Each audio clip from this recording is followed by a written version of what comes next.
Hello, everyone. Welcome back to SportsTimeHQ. I am your host, Fernando. Joining me today is my great co-host, Keith, and we have a special guest star who is a lead writer, injury expert, and DFS analyst from the Fantasy Footballers, Matthew Betz. Matthew, how are you doing? What's going on, guys? I'm doing well. I appreciate you having me on. Excited to talk about these injuries. This is my first, usually of many in the offseason, where we talk about players coming off of injury. So it's good to, I think, knock off the cobwebs, so to speak, here and kind of get back into it. So I'm excited. Thanks for having me on. Amazing. Keith, how are you doing? I'm doing well.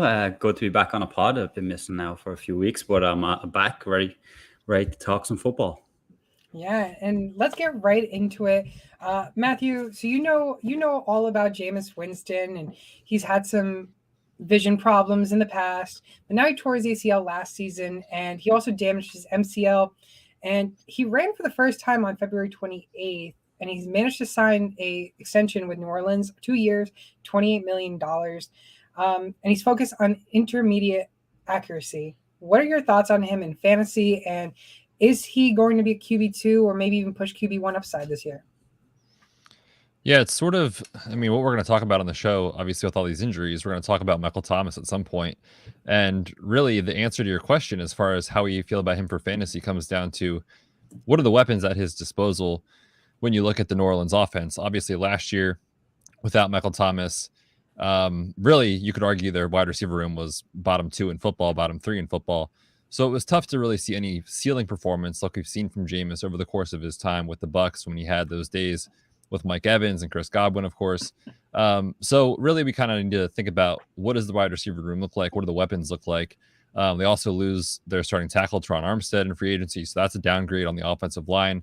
They lose Sean Payton. So there's a lot of moving parts here that it's tough to see Jameis Winston adding in the fact that he's coming off of this injury in QB1 conversation. Now, could he have a couple QB1 weeks here or there for us in the right matchup? Sure, of course. But I think, he kind of slots in for me anyway this year. Early projections looking like a back end quarterback 2, viable in superflex leagues. But again, we know that rushing is just so valuable in today's scoring. And if he's not going to be adding that with his legs the way someone like a Josh Allen can, then obviously the ceiling is certainly capped. And are you concerned about drafting him, or are you planning on still taking that shot depending on if he falls to you? Yeah, he's definitely not a guy I'm targeting by any means, especially because I think the way that we think about quarterback scoring has changed a lot over the last maybe 2 to 3 years. It wasn't that long ago that everyone was advocating, wait on quarterback, don't take the first one off the board, wait till the 10th, 11th, 12th round of your redraft leagues to get one.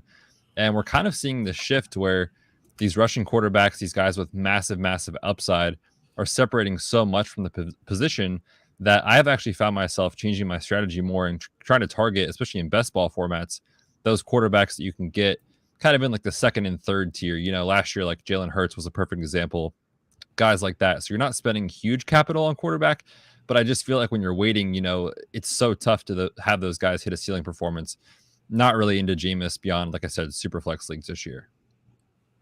Yeah, no, and he's right now being drafted as a QB 24 based on Fantasy Pros. That's not bad value, but if he's your QB2 or QB3 in one quarterback leagues, then I guess it's not bad taking a chance on him. But if it's a super flex and you want him to be your starter, I'd be a little cautious on him. He's definitely not going to be my starter anyways. Like Matthew said, it all depends on who his wide receivers are and how Michael Thomas comes off this injury. Like Tre'Quan Smith and, all the guys from last year, they're not names to be shouting about. There's not names you want in your fantasy team. So I think Jameis, as I think on my bench in a super flex or 2 QB league will do for me, because like Matthew said, he might have that 1 week where he gets them QB1 numbers, but I'm going to take a chance that maybe like that might be a spot start week. But other than that, I don't want him in my team, most weeks. Yeah. So before we move on to our second guy, Matthew, are you drafting Jameis Winston over Jimmy Garoppolo? It's tough because we don't know where Jimmy G's going to be playing / if he's going to be playing as far as a starter is concerned. It's wild, the kind of trajectory that things have taken in San Francisco. I think a lot of people, myself included, thought Trey Lance was the skeleton key to unlocking kind of your redraft leagues, your best ball leagues, that kind of thing. And Jimmy just played well. I mean, bottom line is Jimmy played better than I think a lot of people expected him to. Is he going to be a guy that gives you ceiling performances, especially in the offensive scheme where he's at now? Not really, but is he good enough for the San Francisco 49ers to win football games as we saw last year? Definitely. And over the course of his career as a starter elsewhere, he's won. So I know that things have kind of been stale in the quarterback market for Jimmy G, and every day that goes by where he is not off the roster, I just wonder, like, does he end up back on San Francisco's team this year as the starter? And a lot of it comes down to the shoulder, which, you know, we're talking injuries today. That shoulder injury is a major factor in the trade market for Jimmy G. Teams want to be able to see him throw. He's currently projected to start doing that early in the summer. So a lot of teams aren't willing to take that risk right now, with it still being early April, obviously well before the NFL draft and the offseason program starting. So it's tough on Jimmy G. I mean, if he's back as the starter this year, A, that's a terrible look for San Francisco trading up for Trey Lance. B, yeah, I think I would take him over Jameis Winston, just given the fact that we know he has Deebo Samuel, George Kittle, Brandon Ayuk, ways that they can get this guy extra fantasy points by making it easy on him, get the ball out of his hands and get it to his playmakers, as we saw last year. So yeah, again, same conversation, pretty low ceiling, obviously, but totally fine as a back-end quarterback too, I think, in those super flex formats. Yeah, he's currently being actually drafted at quarterback 28, and he also had surgery on his right throwing arm, and he's planned to miss 16 weeks, which means he might be missing OTAs and minicamp. And he's projected to come back late June. Hopefully that's when he plans on ready to be able to throw. If he does stay in, like, are you surprised that he didn't get traded at all? Yeah, I mean, if it wasn't for the shoulder injury, I feel like we would have seen it by now. But it's thrown a huge wrench into the plans. It's so wild to think about. Like, think about the year the San Francisco 49ers had. They almost went to the Super Bowl. And literally, like, within days, he's giving kind of this end of the year goodbye talk to the locker room. Like, there's rumors about the trade happening within days of them having a great season. So, like, the writing was on the wall that the plan was for them to move on, get Trey Lance there as a starter. But because the fact that shoulder surgery has delayed things, yeah, it's surprising to see. But at the same time, I guess you kind of can understand why it's happening with the shoulder surgery recovery.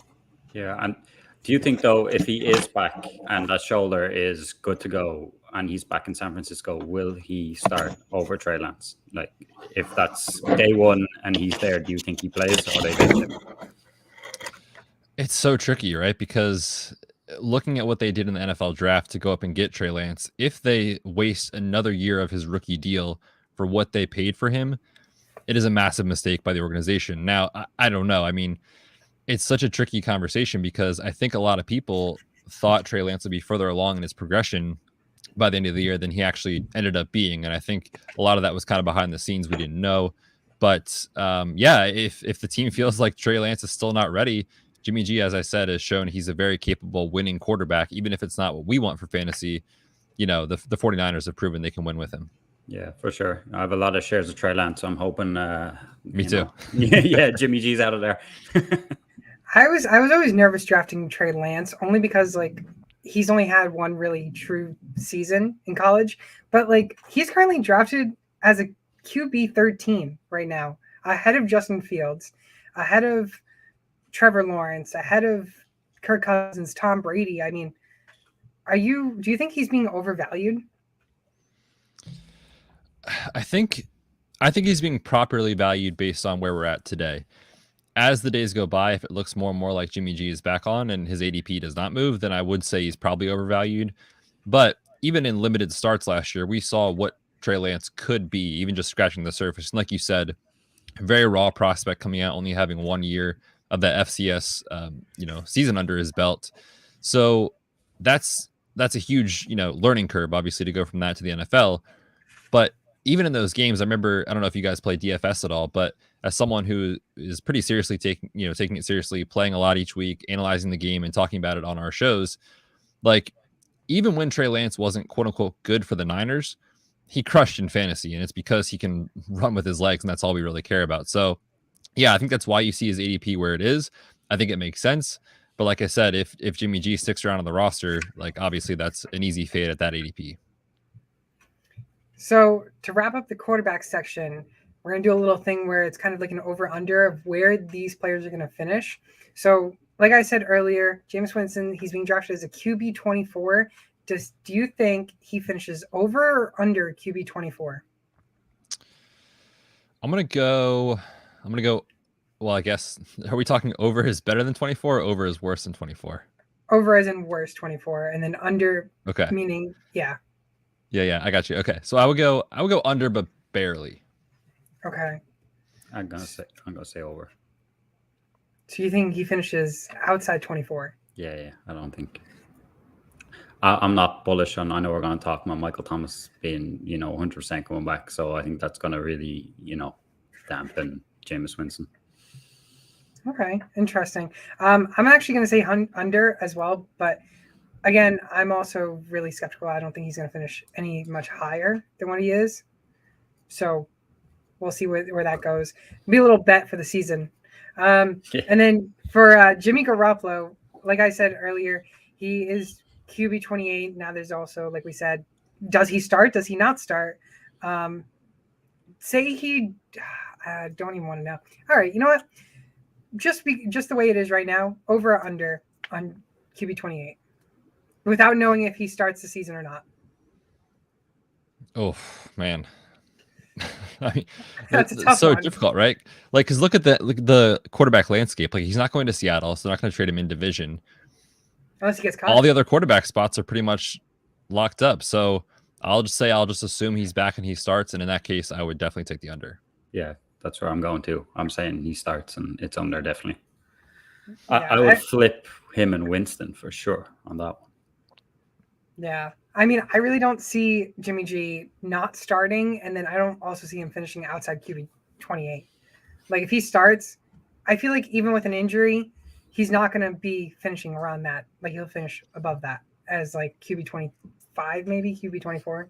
Like you said, Keith. Yeah. Anyways, let's go on to our running backs. And we have 3 really solid running backs that a lot of people are really hyped about. And one of them is someone who finished inside the top 10 in 3 seasons. 2017 finished number 10, 18 number 2, and 19 number 1. This man is the beast, Christian McCaffrey. And now, Matthew, are you concerned about him, or is he just still a beast and you're not concerned at all?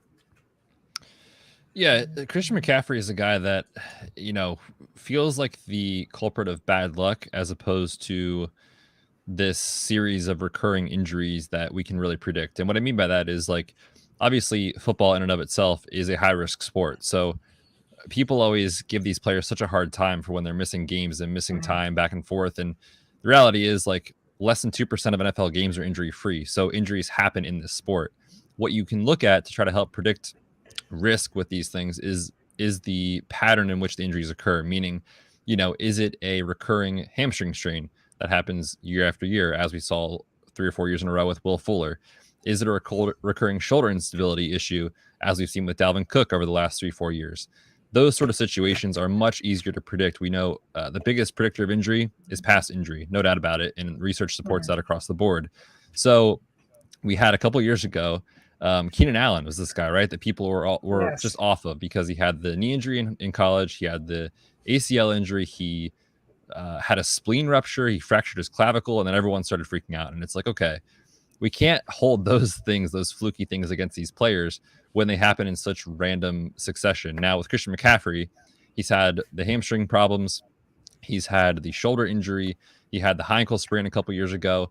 So for a running back, especially the high ankle sprain and the hamstring issues, like, they should be added into his draft evaluation. But am I ready to throw in the flag on a player who has arguably the highest ceiling of any player in the game at this point?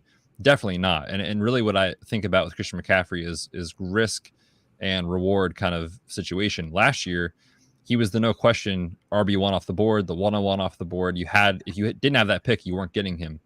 This year, if he falls to somewhere like 104, 105, 106 type of range because people are scared off of the injury, that's worth the risk to me in that sort of situation. So yeah, I'm definitely not out on Christian McCaffrey. I also think we need to look at kind of what the team has been doing to kind of show us maybe what they think about his injury risk as well. And you look at them bringing in Deonta Foreman, who obviously is not the most skilled running back in the NFL. However, he showed last year in replacement of Derrick Henry when he went out with the Jones fracture that he can play and he can kind of carry it on first and second down. So I just wonder, do we see maybe less overall volume from McCaffrey, but the efficiency stays the same or increases because he's used so much in the passing game? That's definitely an option. So yeah, long-winded way of saying I'm not on McCaffrey. I don't think his injury profile is one that I'm necessarily labeling as a red flag. Would you say now that he's been a workhorse back for so long that, you know, is kind of the wear and tear is getting to his body now over the last few years? I mean, in general, running back position, just the decline happens, right? And it happens way quicker than any of us really think is going to happen. Todd Gurley is the perfect example. You know, he was a guy who was being drafted in the first round of dynasty startup drafts 3 years ago. And now we don't even realize that he's 26, 27 years old, not even on an NFL roster. So it really does happen very quickly. So yeah, I mean, in dynasty specifically, or in redraft leagues, what I'm looking at is trying to project running backs who are approaching the age where we see decline. And a lot of research will show you that that happens around age 27. Some guys a little bit after, if they're just, you know, absolute freaks like Adrian Peterson. Other players, it happens much sooner. So anytime a player is reaching that and they have an injury history and the workload associated with the couple of years in the NFL, you have to at least ask the question, you know, is it close to that cliff? And as each year goes by, these guys are definitely getting closer. So now, say Christian McCaffrey faces some setbacks again this season. Do you now label him as a red flag running back? And do you think that his wheels are starting to come off and that he's starting to lose it? Yeah, I think if it happens again for him, you know, assuming it's one of these kind of lower body issues, not just a, you know, wrist injury or something like that, where it's, or concussion where it's totally unpredictable, then yeah, I think you have to ask yourself, is he in a position where he's really able to hold up to that full workload at these continued seasons? You know, it sounds so crazy, but 2 years ago in the NFL is a lifetime. So even though people will say, well, he did it for a couple of years, it's like, okay, yes, but so did so many other running backs. And like I said, we see him fall off the cliff. So yeah, I think it's a huge season for McCaffrey's overall dynasty outlook, for his overall short-term look in redraft leagues. Yeah, definitely a huge thing to consider for this season moving forward.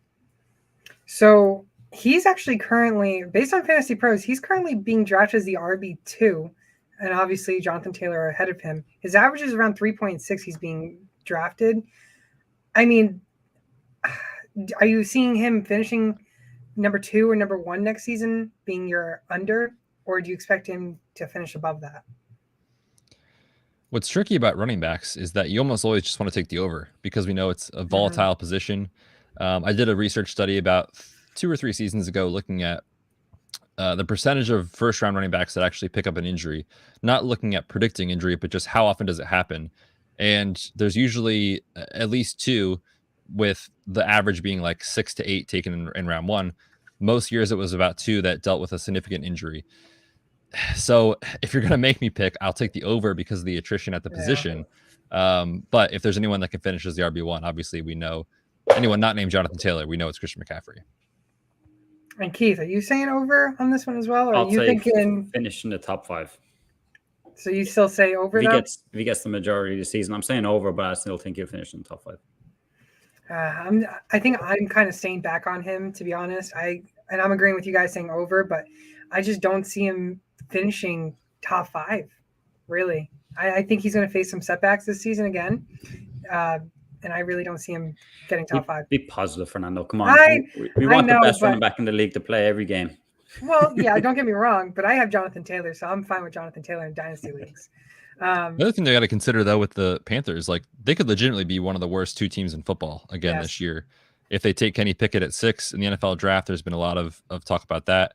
We know rookie quarterbacks struggle to support fantasy relevant players. So that's another, you know, knock on McCaffrey for sure at his ADP.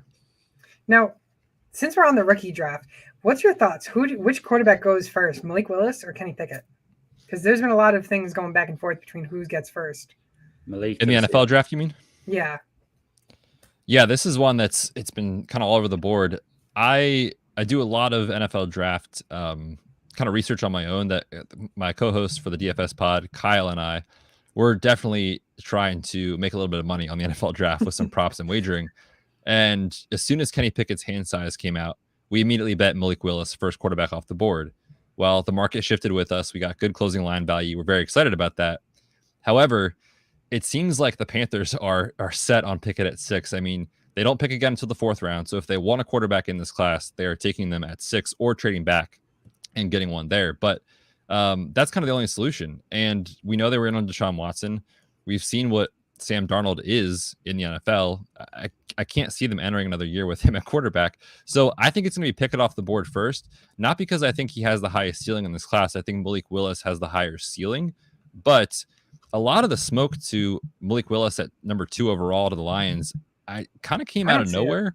And if you listen to like Daniel Jeremiah talk and Dane Brugler, these guys that are into the NFL draft as their job to research it and give analysis, they're all kind of in agreement. Like, we don't see it. So I think it's going to be Kenny Pickett, the first one off the board. But doesn't mean I would take him first for fantasy necessarily. Yeah. I mean, honestly, if Kenny Pickett gets drafted to the Panthers, I mean, then yeah, he is that quarterback, that first quarterback off the board. But if the Panthers don't take Kenny Pickett or even a QB, then it's going to be Malik Willis going first, no matter what, in my opinion. Seahawks will take Malik Willis, hopefully. If they're going to take a quarterback. If not, wait till next year. I mean, you'll be enjoying that, I'm sure, right, Keith? Yeah. Well, I will when it comes to 9, but that's about it. I mean, Seahawks. Are you a Seahawks fan, Keith? I'm a Seahawks fan, yeah. Okay, gotcha. We've never had anything to shout about in the first round. We always trade back or do whatever, and it's the 1 year now we need a quarterback. So I don't know. The class is good without being great. I don't know whether they, I think they take Malik Willis. I know they're hosting Ritter, I think, next week to have a look at him. But I have a funny feeling I'll be watching Drew Lock on the first day of the season. Listen, you guys had a quarterback. You guys had him there. I don't think he didn't want to play. He wanted to go win. We're not win mode now. No. We're way down the line. So let Russ do his thing over in Denver and see what happens. Matthew, are you an Arizona fan? No, I am a diehard Philly sports fan. So I am an Eagles fan. Oh, as a Patriots fan, I do not like it. You guys have had your fair share of Super Bowls. We had to get one from you. Yeah, Patriots fans can't complain that they're having a bit of a downer. You really can't. Well, even in their down year, they won 9 games last year, 10 games, something like that. So with the rookies, so. Listen, Mac Jones is a real life good quarterback. Fantasy wise, maybe not, but someone that was drafted last year though was a running back that was drafted to the Jaguars, which, Matthew, I do want to ask if it was mind-boggling when they took him, but Travis Etienne was drafted where we had James Robinson really show off on the Jaguars, and then Urban Meyer comes in and basically wants to change the whole team, and the next thing you know, he's out the door. So Travis Etienne, torn Achilles season, hasn't even played a regular season snap. What's your thoughts on Etienne? Yeah, for Etienne, it was actually the Liz Frank injury. James Robinson had the Achilles. So they've got major injury issues going on in the backfield. As for Robinson, his injury happened way later in the year against the Jets. And, when we project out how these guys recover from an Achilles, it's unfortunate what happened with Cam Akers in a way that what I mean by that is just because that's the new expectation. It's incredible, the recovery Cam Akers had. That is not the norm, unfortunately. And I think people that are expecting that to be the norm are probably going to be disappointed over the next couple of seasons when these guys do have this injury. So obviously you leave the light on for James Robinson to kind of make a late year recovery and return and push, but the stats will still kind of stack up against him when you look at that. As for Etienne, it's a tough injury. The Liz Frank injuries that happen for running backs, and actually all skill positions, but running backs, wide receiver, and tight end, it seems to affect running backs the most when you look at their second recovery, or second year, I should say, off the surgery. So when you look at these guys coming off of year 1, their numbers are generally down. When you look at them off of the year 2, so what this would be for ETM would be this season, we should project reduced numbers relative to his quote unquote average or standard compared to next year in 2023. The tricky thing is, as a rookie, as you said, we have 0 numbers on this guy. So it's tough to project him from a median standpoint. He's got the injury. We've never seen him play an NFL snap outside of the preseason. new coaching staff there in Jacksonville. The one thing that we do know with these kind of serious injuries, especially with running backs, however, is that the data will tell you draft capital matters a lot. So when these guys have these big time injuries and they're 4th, 5th, 6th, 7th round guys or even undrafted, teams don't feel the same financial incentive to make sure they get back from the injury and earn a chance to start. Obviously, with ETN going in round 1, maybe they do give him that chance and they do try to lean on him. So it's one of those that I think is really tricky. And truthfully, the way I'll approach it in redraft leagues is I'm going to let the market kind of set where he's at ADP and then go from there. I don't have a strong lean on ETN right now, just because, again, there's so many moving parts. So my question was going to be for Dynasty. I've seen a lot of people that are kind of, well, not out, but they're definitely, it's kind of like a buy low, and they're willing to get rid. I've been buying them everywhere for like Miles Sanders and a 3rd round pick and stuff like that, because I'm out on Miles Sanders. What do you think? Is he a buy low, or are you just waiting to see, like you said? Yeah, of course it depends on the asking price. With knowing what we know about these Liz Frank surgeries and recoveries, in that the performance is usually reduced by about 20% in the first season back, I think the buy low dip, so to speak, could even exist in the season. So if there's hype that kind of builds the summer with him, of course there's going to be Roto World blurbs and all this stuff about, well, he's coming back and he's in shape, he'll be ready for training camp, and these things will all be true. But knowing what we know, I almost wonder if he's a guy that you kind of set a reminder for later in the season to go trade for at that point, because as we said, the data will tell you his next season off the surgery will be better than this one. Okay. Now, are you trading in Dynasty? Are you trading a 1st round plus for him, or are you nervous to trade a 1st round plus for him?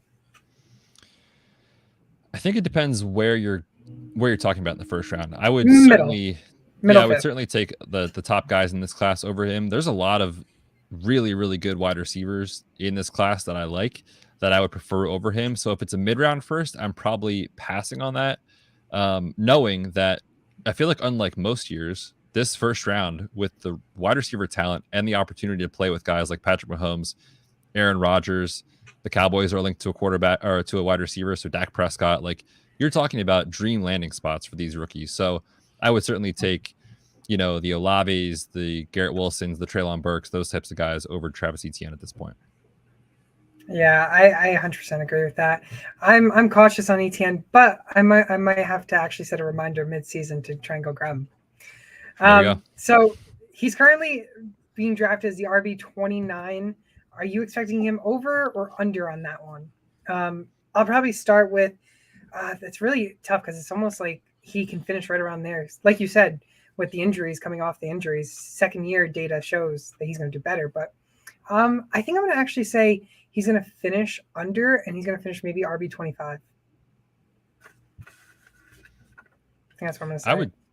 I would probably take, thinking about Doug Peterson and that Eagles backfield, I don't think he gives everything to ETN. We wanted it for so long with Miles Sanders. It didn't happen. I think it's going to be more of this committee type thing. So I'm going to go over. Let's say your RB 34. 34. Yeah, I'm going over too. I was going somewhere in the 30s, but right around the middle, probably 35, 36. I'm going to clearly have to put on my wolf hat, start howling, since I'm the only one. I'm the one that's trading from, but I don't, I'm putting them in there as a flex in a lot of my teams, not a guy that's actually going to start, so. Nah. Someone who did have a torn ACL, though, was a Ravens player, and that's J.K. Dobbins. His rookie season, he was the RB 23, had the ACL, and there's rumors that he may actually open up camp on the PUP list. Now, I was kind of in on him in the beginning of his rookie season, and then I kind of just got rid of all of my stocks on him prior to his injury. And I've never been a fan of Dobbins. I think he is a great running back, but for fantasy value, I've never been with him. I think he's always been overvalued. What's your thoughts on him? Yeah, from an injury perspective, he's a guy that I definitely have on my radar to monitor very closely this offseason. The reason I say that is because at the time of his injury, when he had the injury in the preseason, his was unlike these other ones that we see, oftentimes we see that kind of deceleration, plant, twist, cutting mechanism where it's non-contact. His was actually a contact injury, and I remember hearing at the time like some rumblings of like this could be a multi-ligament type of injury. Mm-hmm. I'm actually in the process of already starting the Ultimate Draft Kit injury section, and I was researching actually yesterday, trying to find details about J.K. Dobbins' knee injury. I cannot find them anywhere outside of course, knowing he had the ACL injury. So he's a guy that I'm monitoring closely as the summer gets here and kind of seeing what happens. If we get news that this was a multi-ligament injury that could affect the overall recovery timeline, then certainly we'd have to adjust. Knowing what we know now, assuming it's just a straightforward ACL, you would feel relatively comfortable and confident that even though there's reports he may be kind of eased in during training camp, we see guys start on the PUP list in training camp and are ready to go for the regular season. So that's not necessarily a huge concern for me. But when you talk about how he projects for fantasy, really the question is, what do you think about Lamar Jackson, and do we see him return to form?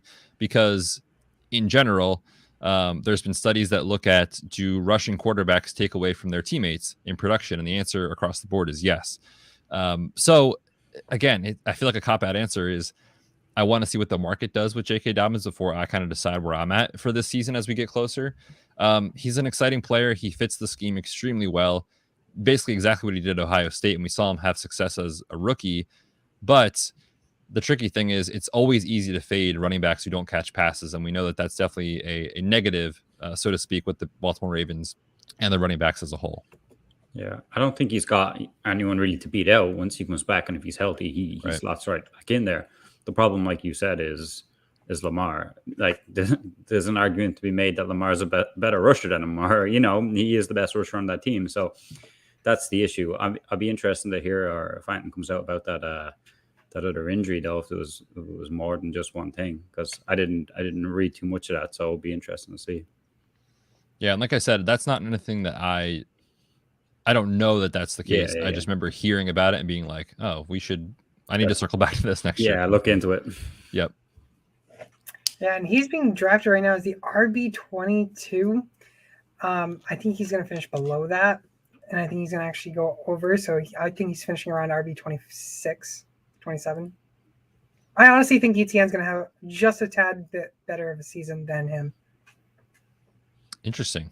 I think they'll be somewhere together in the third. Yeah, I think it's tricky. I mean, we know too, like touchdowns matter so much, but they're so hard to predict. I like the Ravens offense this year, obviously much better than the Jaguars offense. So you can see the touchdowns hit, and if the variance hits in the right way, I think he obviously could smash this ADP, but it seems kind of about right, honestly. Like he seems like he would finish in the RB 20 to 24 range without the pass catching ability. So you think, what's your thoughts on him? Do you think he finishes above 22 or under 22 with your over-under? Man, it's tough. I'll go barely over RB 23. Okay. It's like splitting hairs here. I know. I know. Keith, over or under on you? I'm going over. I think. Yeah, especially with the injury coming back off it, and then you throw Lamar into the mix as well, getting the rushing upside. So. Yeah, we have someone in the comments, Karina. Keith and I know her very well. Karina drafted J.K. Dobbins in her first ever fantasy league last year. And yeah, she never had great times with all the Ravens running backs. She tried getting all of them, and they all ended up getting injured on her. That's what you call unlucky. Yeah, exactly. And now we're going to move on to wide receivers. And Matthew's been wanting to talk about him, I'm sure. And Matthew, we might even give you the floor here. Just talk about Michael Thomas. Michael Thomas now, again, he kind of missed all of 2021 to rehab on his left ankle injury. He's now 29. He's played 7 games in the last 2 seasons, top 10 finishes in his prior years. Matthew, what are your thoughts on him? Well, I guess before I start talking through it, do you have what his ADP is right now? His ADP is currently, let me currently grab that. It's got to be over like 20s. Got to be. There's no way. Yeah, 37 actually. Wow, that's way later than I thought he was going to be. That's a tough position to put him in, because I feel like you see the name and you want to buy into it as your wide receiver 3 or 4. So yeah, he's tough. I mean, looking at the overall trajectory of this player, there's a lot of concerns that don't even have to do with just the ankle. And there's obviously quarterback change. We barely saw him play with Jameis Winston at all, right? Or didn't play actually at all with Jameis Winston. No, never. When we saw him playing, he was playing with Taysom Hill when Drew Brees was injured before he was shut down with the ankle injury a couple years ago. So we have no clue what that situation is going to look like. We also have no Sean Payton, who would scheme plays to get him 150 plus targets every year. That is a huge red flag, because he's always been a player. While I think a good wide receiver has thrived on just pure volume, and obviously in fantasy, that's what we chase. Is he going to get that this year? I have no idea. And I think they're going to be a very conservative offense under Dennis Allen. That's kind of how they built their team. So that's a concern. And that's assuming he is 100% and he wants to play for the team. I've heard Nick Underhill, one of the better beat reporters for the Saints, kind of talking through this and kind of raising the question, like, does he want to be there? Obviously, the team and him had a very big disagreement about when he should have this ankle surgery. So does he really want to be there? We don't know. And there's just so many concerns about those things. That doesn't even include the actual health of the player, that he's a guy that I can't see myself clicking the button on unless he falls past like wide receiver 40, where you're just getting him as like, you know, your wide receiver 4, wide receiver 5 type of bench guy. But again, I know people know the name and they know that he can be a top 5 fantasy wide receiver, or at least he has been. And so I think his ADP will start to come up a little bit as the year goes on. And if that's the case, I'll definitely be out on that type of player. Yeah, I'll go with that one. I was actually shocked when I said wide receiver 37, because I actually wasn't expecting him to be in the 30s. I actually expected him to be in the 20s. Currently, right now, around him, you got Adam Thielen, Juju Smith, Mike Williams, Brandon Ayuk just ahead of him. And then under him is Kadarius Toney, Rashad Bateman, Chase Claypool, and Robert Woods. I mean, he's being drafted over Chase Claypool. And I mean, I would rather hit the button on Chase Claypool or Robert Woods over Michael Thomas. I mean, Christian Kirk's getting drafted after him. So I think 100%, I really think I'm staying away from Michael Thomas. We had, I don't know if you know who he is, but Dr. Jesse Morris was on the show last season to talk about Michael Thomas's injury, and he said to stay away from him. And again, that was prior to even him missing 2021.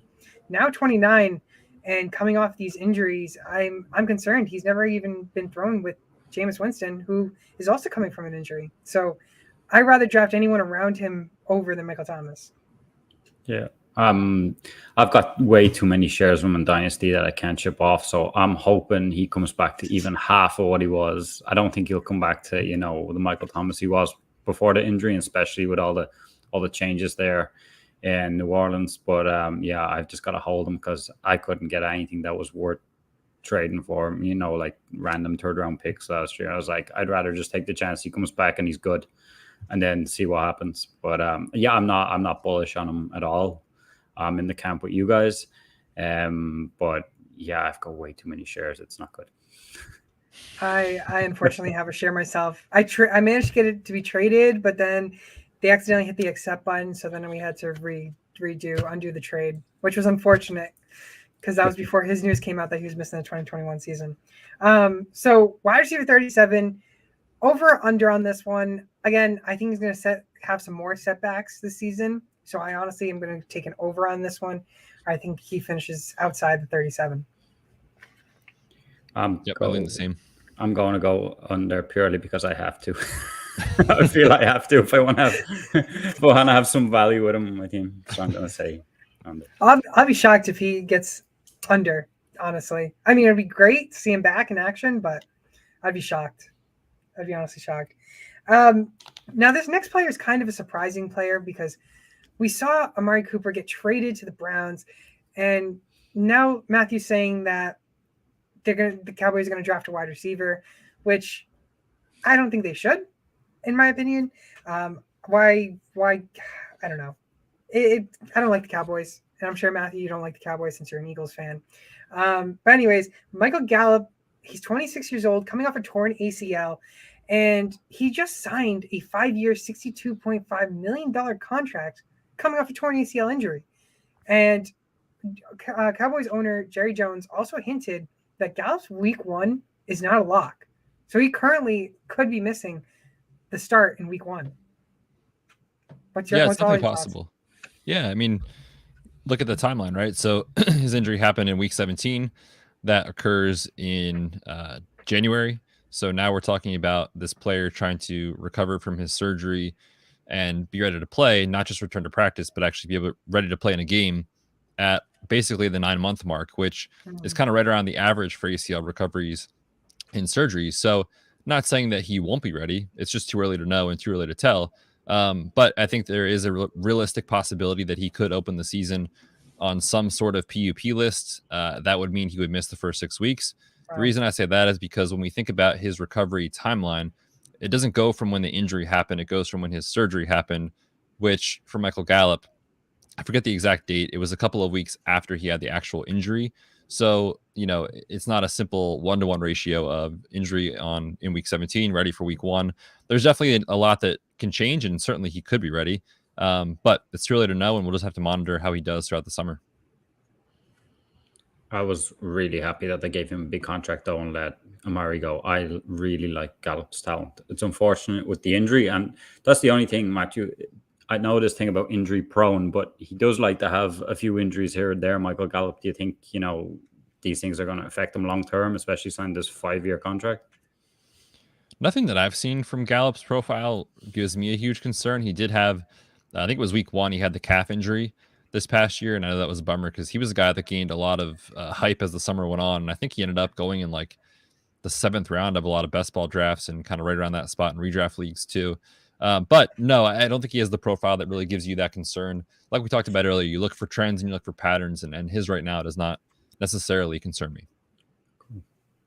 Yeah, and in his last 4 seasons, he's finished wide receiver 70 in PPR leagues, wide receiver 76, 22, 38, and 77 last season with the injury. He is currently being drafted as a wide receiver 43. So Michael Thomas is currently being drafted ahead of him. Are you first is over under on him, and then are you drafting Gallup over Thomas? I would definitely take Gallup over Thomas, assuming we don't get news that he's going to miss at least 6 weeks. If he's back and he's going to miss a week or 2 here or there with the regular season, that's fine. I think I would bet on the offense. Better offense with the Cowboys, better quarterback in Dak. Amari Cooper vacates a ton of volume and a ton of opportunity for Gallup to really play a different role this year rather than he did last year. I mean, you look at what he did last year, they kind of turned him into like this go wide receiver when he was healthy. And Amari kind of operated as that like possession type guy who had a lot of high value touches. If Gallup can transform into that, easy, give me Gallup over Michael Thomas.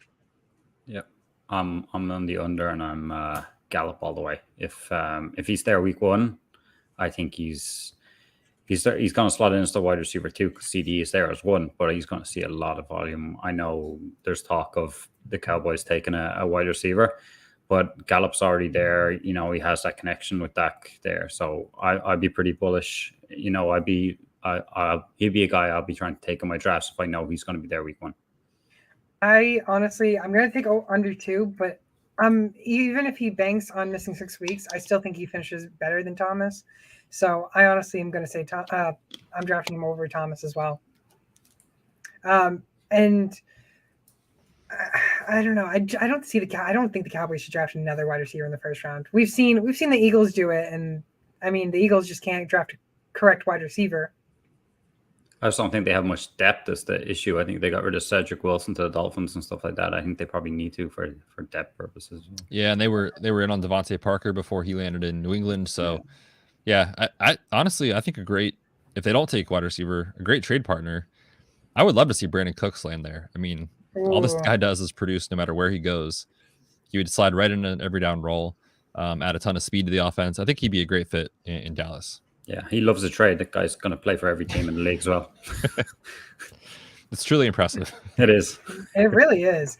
And then I do want to ask, Matthew, what were your thoughts on the Eagles trading their picks 16, 19, and 194 to the Saints for the Saints 18, 101, 237, and I think 2023 first and 2024 second.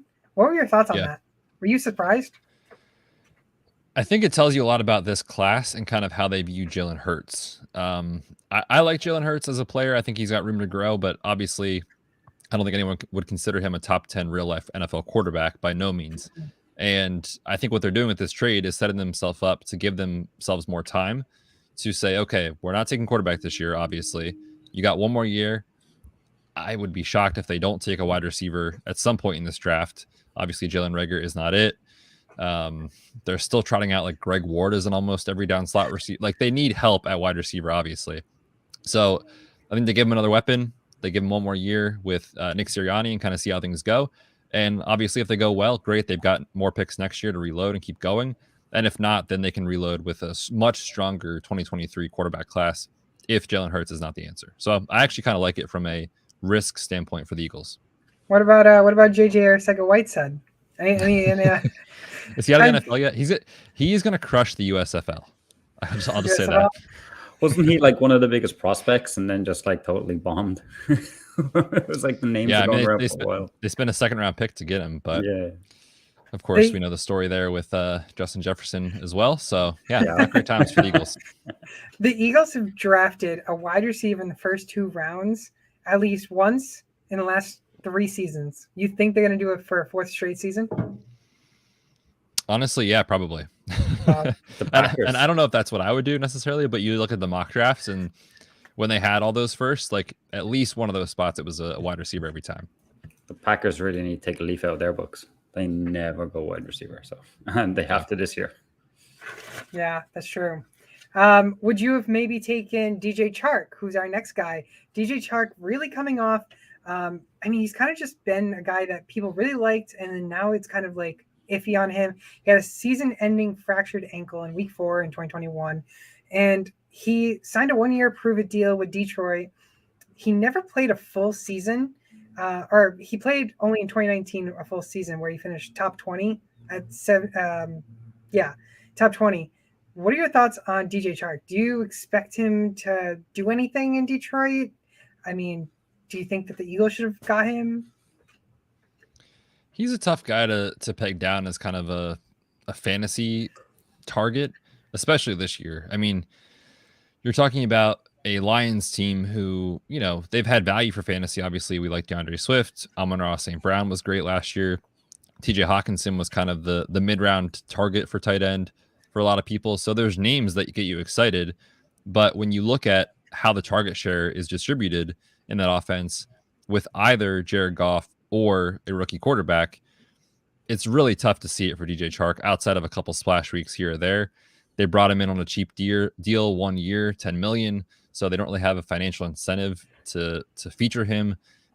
So yeah, it's tough. I mean, in best ball leagues, he'll give you those weeks, I think. But as far as redraft is concerned, he's definitely not a guy that I'm targeting. Yeah, he's not the guy I'm going after either. He's just coming off the injury. I did like the talent, but he's going from Trevor Lawrence over there to Jared Goff. I'd take Amon-Ra St. Brown every day over him, if I had to. So, like Matthew said, he's not a guy I'm going after. I'd rather see what happens. Pick him up off waivers or something like that in redraft if things are going great for him for some reason. But yeah, he's not a guy I'm. Honestly, I think I'm going to be targeting him based on his ADP right now being at 57. His ADP is at 57, and I kind of like the value on that. I think it's a great. Obviously, he's got the 1-year prove-it deal, but I think he's going to get better. He's going to finish better than the 57. So, I mean, already starting the over/under, I think he's finishing under that at 57. I'll say he probably finished somewhere around it. That's where I'm thinking. Not too much over, not too much under. Yeah, it's tough. I think that sounds about right for him, for a guy like that. I mean, his ceiling, I think, is probably if wide receiver 36, assuming no major injuries on the lines and that kind of thing. So yeah, I mean, I say maybe slightly under, but barely. And do you think, because I've been doing a bunch of mocks and I really think that the Lions take a quarterback at 32 to have that 5th-year option. Do you see that happening, Matthew? Yeah, I think that's a strong possibility. Like I said, I don't think they could take one at 2. No. And when you talk about the quarterback class as a whole, it's relatively weak, as most people would say. So is there that much of a difference between, the quarterback 2 and quarterback 3 in this class, or even the quarterback 2 and the quarterback 4? Probably not. But if you're taking a shot, like you said, to have that 5th-year option, I think it makes a ton of sense. So I think what I would be doing if I was running this team, which I don't know much about, but if I was, and I wanted a quarterback, I would say these guys are all in the same tier to me, like we do in fantasy football. So I'll take whoever falls in this tier at a much better value and kind of see what happens. And maybe they have their guy that they like, and they can kind of package something from 32 to go up a few spots to get their guy. But yeah, I think it's a strong possibility they take one in the back of the 1st. Okay, so if they take a quarterback in the back of the 1st, they're going to be calling you up and asking to be the GM for the Detroit Lions. Right. That's right. I would love to work with Dan Campbell. That guy seems awesome. He seems like such a great guy. I honestly wouldn't mind it either. Hard Knocks should be fun this year. Oh my gosh, that should be fun. I'm excited to hear that. Robert Woods, Tennessee Titans. I kind of like how he's finally outside the Rams, because they really were kind of leaning on Cooper Kupp already before his injury. And obviously we saw Cooper Kupp break out. I've always been a Robert Woods fan, honestly. Obviously he tore his ACL in practice, but he finished ahead of wide receiver 10 in the prior years. He's finished top 15 in the last 3 seasons. He's 29 years old. He's technically the wide receiver 2 right now in Tennessee because Julio got cut. Do you think that Robert Woods finishes, top 20 at least? Do you see him finishing top 20 again? I personally do not. And It's not necessarily anything against Robert Woods as a player, but you throw in, he is a little bit older as far as the prime of a wide receiver's career. Certainly we see productive wide receivers at 29, 30 all the time, but you throw in that plus ACL plus a low volume passing offense with a quarterback in Ryan Tannehill, who I think is good, we like, but he's not anyone that really elevates multiple pass catchers, or at least he hasn't in his career. And so if you're betting on one wide receiver, obviously you're betting on AJ Brown, and that kind of leaves Robert Woods as like this, wide receiver 34 type of guy for your roster that, yeah, he's fine to throw in on a bye week or as a flex. But I think expecting anything higher than that in this scheme, assuming AJ Brown's healthy, assuming Derrick Henry's healthy, etc., is tough to see. Yeah, Robert Woods moving teams, going to the Titans, I think for fantasy is taking a major hit. I was always a Woods guy, prior to the injury and all that, but it's a run first with Henry offense. Like Matthew said, it's low volume pass wise. So Robert Woods not a guy. I think I'm not afraid to take him, but it'll be wide receiver 4, maybe.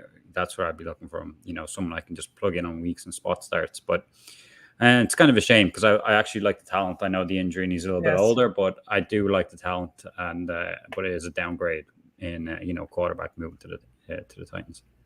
Being drafted right now as a wide receiver 41. I honestly think I don't see him smashing top 20 this season at least, but I do see him finishing under wide receiver 41, but not by much. Maybe wide receiver 37, 36, around that. So I'm going under with him, but I really like his talent. I really think if he can bounce back from this injury, he can again be a really reliable wide receiver. Yeah, I think slightly under is fair, but like I said, I definitely question what the ceiling is at this point. Yes. Yeah, I'm saying under the max is 35. I think he goes near the top or breaks it. Now moving on to probably one of everyone's favorite positions of them all, the tight ends. We only have one tight end to talk about, and that's someone who tore his ACL last season, week 8, and that's Robert Tanyan, 27 years old.